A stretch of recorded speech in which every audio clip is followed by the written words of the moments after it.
안녕하세요. 홍해걸입니다. 지난 일주일 동안 우리 국민들이 정말 마음 아파했던 것 같습니다.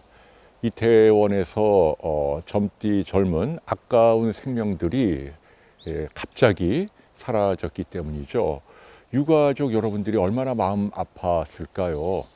국민의 한 사람으로 애도의 말씀을 전하고 싶습니다.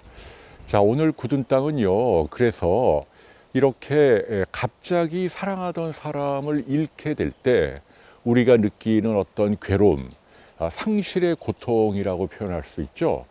어떠한 의학적인 도움을 받을 수 있는지 제가 몇 가지 여러분께 짚어드릴까 합니다.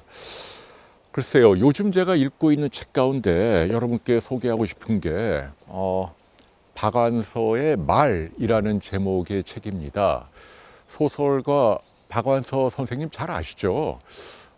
이분의 큰따님이 생전에 어머니가 여러 매체를 통해 인터뷰한 걸 모아서 책으로 냈네요. 이 책을 읽고 보니 요즘 느끼는 고통, 이런 그 고통에 시달리는 분들에게 딱 적절한 여러 조언들이 실려 있지 않나 생각합니다. 아시다시피 박완서 선생님은 1988년이죠. 그때는 이제 올림픽이 한창이었을 때인데 남편을 오랜 투병 끝에 폐암으로 숨지는 걸 지켜봐야 했고요. 그래갖고 그분이 남긴 수필 보면은 부근 되시는 분이 항암 치료하면서 머리가 다 빠지니까 모자를 쓰셨던 것 같아요. 그래서 돌아가시고 난 다음에 집안에 모자 몇 개만 덩그러니 남아서 너무 괴롭다. 이런 구절이 지금도 떠오르네요. 그런데 그것도 모자라 몇 개월 후에 외아들이, 이분은 이제 제 서울대 의대 3년 선배입니다. 전공이었는데 갑자기 사고로 또 돌아가셨단 말이죠. 그러니까 창졸간에 남편이 돌아가시고 몇 달 있다 아들까지 죽고, 그러니 얼마나 마음의 고통이 컸겠습니까? 그래서 이분이 이제 절필을 하고 수도원에 내려가서 집거를 했다는 거죠.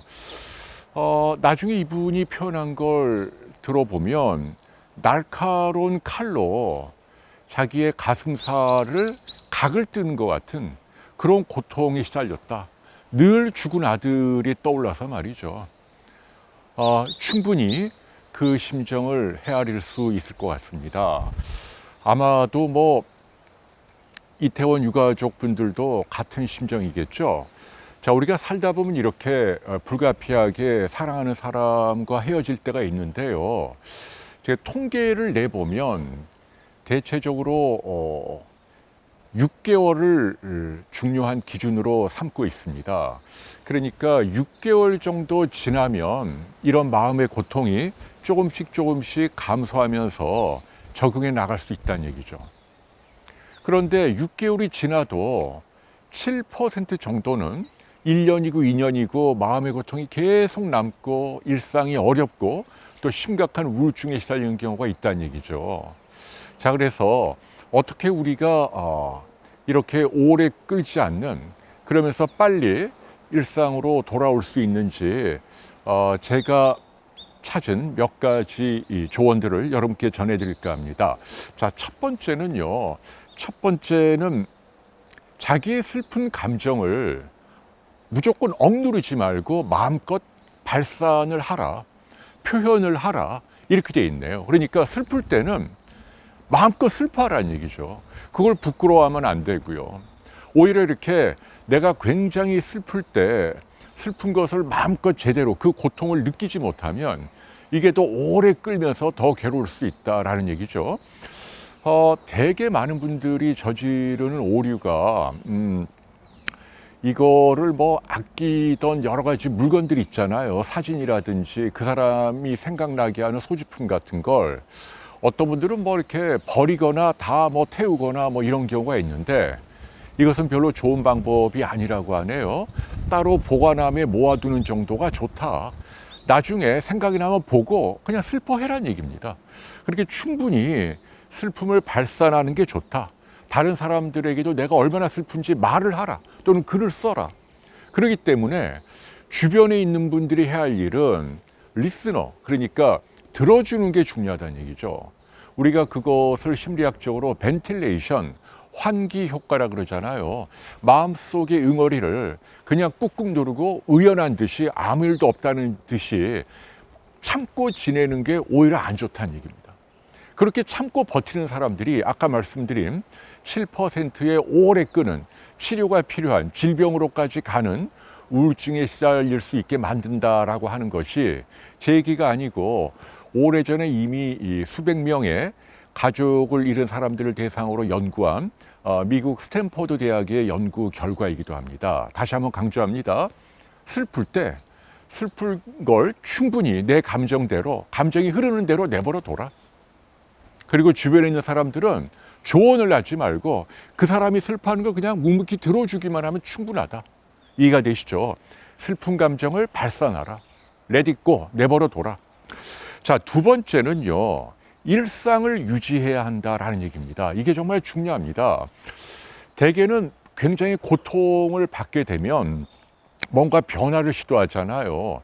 집을 옮긴다라든지 직업을 바꾼다라든지 아니면 휴학을 하거나 퇴직을 하거나 아니면 갑자기 뭐 어디 멀리 여행을 가거나 아니면 뭐 갑자기 무슨 뭐 암벽 타기를 한다라든지 자신의 평소 모습과는 전혀 다른 새로운 시도를 하는 분들이 있는데 이건 넌센스라고 하네요. 왜냐하면 이렇게 새로운 시도 자체가 그 사람에게 큰 스트레스가 된다는 얘기죠. 자기가 그동안 해왔던 직업 또는 가족 또는 뭐 여러 가지 취미라든지 시간 보내는 모든 환경을 가능하면 그대로 유지하면서 슬픔을 갖고 가는 게 훨씬 빨리 회복할 수 있다라는 얘기입니다. 가능하면 일상을 유지하자. 특히 뭐 술이나 담배나 이런 것에 탐닉하는 것도 바람직하지 않다는 얘기죠. 어떤 물질에 의존하지 말고 비록 내가 괴롭지만 여기서 엉뚱한 다른 일을 하려고 하지 말고 현재 내가 하는 그대로 생활을 유지하십시오. 이게 오히려 더 좋은 결과를 가져옵니다. 라는 말씀을 여러분께 드립니다. 자, 그리고 세 번째 조언은요, 영적인 세계를 우리가 믿자라는 말씀을 드리고 싶어요. 신앙 또는 종교까지는 아니지만 우리가 죽고 난 다음에 눈에 보이진 않지만 내가 아주 사랑했던 사람을 다시 만날 수 있다는 그런 믿음을 갖자는 얘기죠. 이것은 단순히 어떤 비과학적인 이야기만은 아닙니다. 여러분 영화 인터스텔라라고 보신 적이 있나요? 그것은 과학적인 지식을 근거로 만든 천체 물리 영화잖아요. 거기 보면 이제 대를 건너서 사랑하는 사람들끼리 시간과 공간을 초월해서 만나는 장면이 나옵니다. 물리학적으로도 시간과 공간이 우리가 알고 있는 것과는 완전히 다른 세계의 차원이 있다는 거잖아요. 저는 그 믿음을 갖고 있습니다. 그러니까 무슨 종교에 나오는 구절상에 뭐 천국이 있다, 지옥이 있다 이런 걸 얘기하는 게 아니고요. 우리가 무엇인가를 간절히 기도하고 또 기다리면 우리가 죽어서 내 육체가 다 물질계로 환원된다 하더라도 눈에 보이지 않는 어떤 영혼의 세계가 있고 그들은 영원히 존속할 수 있다라는 저는 믿음을 갖고 있고 그 믿음을 우리가 갖지 못할 이유가 없다는 얘기죠. 그래서 종교에 귀의하면 제일 좋겠지만 그게 여의치 않다면 우리가 죽음 이후에도 언제든 사랑하는 사람을 만날 수 있다는 그런 믿음을 가져주길 바랍니다. 거기에는 이제 뭐 사람뿐 아니라 저 같은 경우에는 제가 아주 애지중지하는 겨울이도 포함이 됩니다. 언젠가는 이 아이도 뭐 수명이 있으니까 저보다 일찍 죽겠죠. 많이 슬프겠지만 그러나 제가 죽어서 하늘나라에 올라가면 이 아이가 여전히 꼬리를 흔들고 저를 반갑게 맞으러 뛰어나오리라는 그런 믿음을 갖고 있습니다. 영적인 세계에 대한 믿음을 꼭 가져주시길 빕니다. 마지막 조언은요, 전문가의 도움을 받자는 얘기죠. 정신과 의사도 좋고 임상심리학 상담 전문가죠. 이런 분들을 만나도 좋습니다. 확실히 효과가 있습니다. 혼자만의 의지로 극복하려고 하지 말고요. 많이 힘들 때는 이들 전문가를 찾으십시오. 인지행동치료도 받고 상담치료도 받고 필요하면 약물치료도 받으십시오. 우리가 굉장히 극심한 고통에 시달리면 몸의 변화도 많이 나타납니다. 자율신경이 흔들리잖아요. 이럴 때 인데놀 같은 약물 도움이 됩니다. 그리고 내가 굉장히 불안하고 잠도 못 잘 때 항불안제 도움이 됩니다. 약물의 도움을 아낄 이유가 없다는 얘기죠. 전문가의 도움을 적극적으로 받으십시오라는 말씀을 마지막으로 드리고 싶네요. 아이고, 네, 오늘은 좀 슬픈 이야기죠. 근데 뭐 사람이 산다는 게 그렇죠. 뭐 이렇게 죽음으로써 헤어지는 것뿐 아니고 뭐 시련도 있잖아요. 다 똑같은 겁니다. 상실한다는 거, 잃어버린다는 거잖아요. 마음 한 구석이 텅 비는 거죠. 영어로는 이제 emptiness라고 표현하죠. 공허감. 사실은 이 공허감은 정신의학적으로도 치료하기가 굉장히 어렵습니다. 약물로 잘 안 되죠. 뭐 불안증, 우울증, 뭐 도벽, 뭐 강박증, 모든 정신과 질환에 해당되는 약물들이 다 있는데, 사실은 말씀드린 공허감이라고 하는 건 언젠가 이 빈 자리를 뭔가 새 걸로 메워주기 전까지는 치료하기가 쉽지 않습니다. 그러나 중요한 건 시간이 위대하다는 거죠. 아까 제가 말씀드렸죠. 대개는 6개월 정도 지나면 우리가 고통을 겪으면서도 현실을 인정하고 수용하고 적응해 나가기 시작한다라는 얘기죠. 시간의 힘을 믿고 유가족 여러분들도 지금은 많이 마음이 아프겠지만 조금씩 반드시 좋아질 겁니다라는 말씀을 들려드리고 싶어요. 한 가지만 더 말씀드릴게요. 사실은 저는 지금 말씀드린 것보다 더 강조하고 싶은 게 우리가 늘 미리 준비할 필요가 있다라는 얘기죠. 세상은, 이 우주는 굉장히 가혹한 겁니다.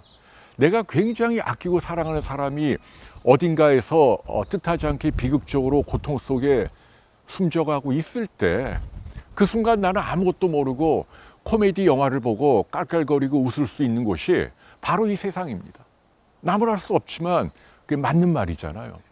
그래서 우리는 왜 그런 얘기 있잖아요. 까르페 디엠 또는 뭐 시즈 더 데이. 그러니까 오늘을 즐겨라. 아니면 뭐 메멘토 모리. 내가 항상 죽는다는 걸 명심하라. 이 철학을 우리가 매일매일 실천해야 합니다. 그러니까 가까운 사람들에게 살아있을 때 한마디라도 더 사랑한다는 말을 해주고 더 포옹해주고 더 따뜻한 아름다운 추억을 많이 만드는 게 아마도 예기치 않은 비극이 생겨도 우리가 좀 더 이겨낼 수 있는 힘이 되지 않을까. 그 아름다운 추억을 갖고 그러면서 먼저 간 사람이 나에게 뭘 바랄지를 생각해 보세요. 자리에서 떨쳐 일어나 더 행복하게 살길 원하시겠죠. 우리가 그런 위안과 믿음을 갖고 산다면 아마도 어떤 비극이 닥친다 하더라도 잘 극복해낼 수 있으리라 생각합니다. 저도 제주에 있다 보니 또 서울에 왔다 갔다 비행기를 이용하잖아요. 근데 이제 탈 때마다 어쩌다가 난기류에 좀 흔들리면 좀 불안하기도 하고, 그런데 제가 집사람하고 늘 농담처럼 이야기하거든요.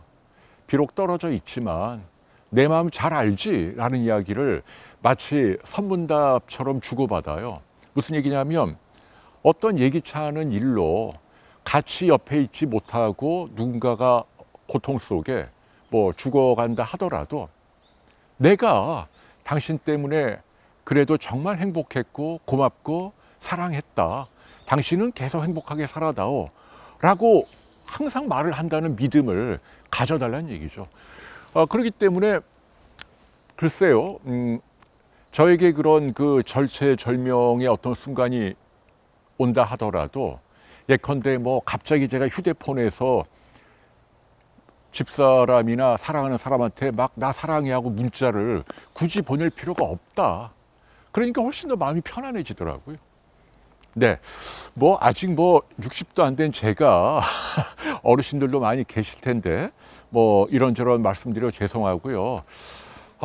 이태원 사고를 계기로 어떻게 애도할 수 있는지, 또 어떻게 상실의 아픔을 극복할 수 있는지 제 생각을 들려드렸습니다. 자, 여러분 건강하시고 행복하십시오. 방금 전에 들어온 뉴스인데 그 봉화 탄광에서 말이죠. 와, 열흘 동안이나 저는 거의 돌아가신 줄 알았는데 와, 정말 대단합니다. 생명의 위대함이라는 게요. 커피 믹스 먹고 버티셨다는 거 아닙니까? 아시죠? 커피가 중요한 게 아니고 그 안에 설탕. 우리가 설탕은 나쁜 걸로 생각합니다만은 뭐 조난당하거나 표류당할 때 제일 먼저 챙겨야 될 게 탄수화물입니다. 설탕을 챙겨야 가장 오래 생존할 수 있다.